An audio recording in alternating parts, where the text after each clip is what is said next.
C'è una storia nella storia di questo cippo e della sua inaugurazione ed è fatta dalla gente che l'ha pensato, voluto, progettato e realizzato.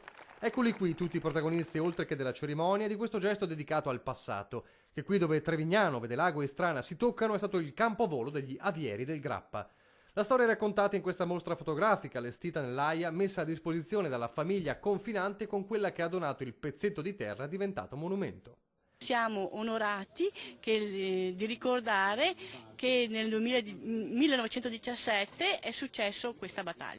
Qui si parla della prima battaglia aerea della storia, combattuta su questi cieli il 26 dicembre 1917, e si ricorda l'aeroporto di guerra in parte devastato durante quell'incursione. Di quegli hangar, officine, casermette e soprattutto piste di decollo sono rimasti solo due segni: la vasca dell'acqua per spegnere gli incendi, oggi interrata dalla via dei tre comuni, e questo pezzo di cemento, allora basamento dei pennoni per le regie bandiere italiane ed inglesi e ora parte del cippo commemorativo. Che senso ha mettere un cippo, ricordare qualcosa, cioè valorizzare questo pezzo di cemento?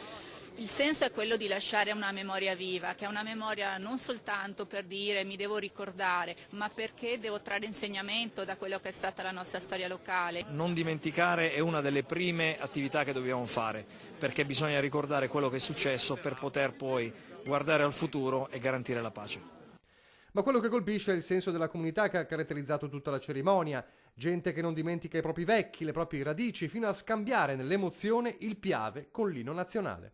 Inno d'Italia, atti di...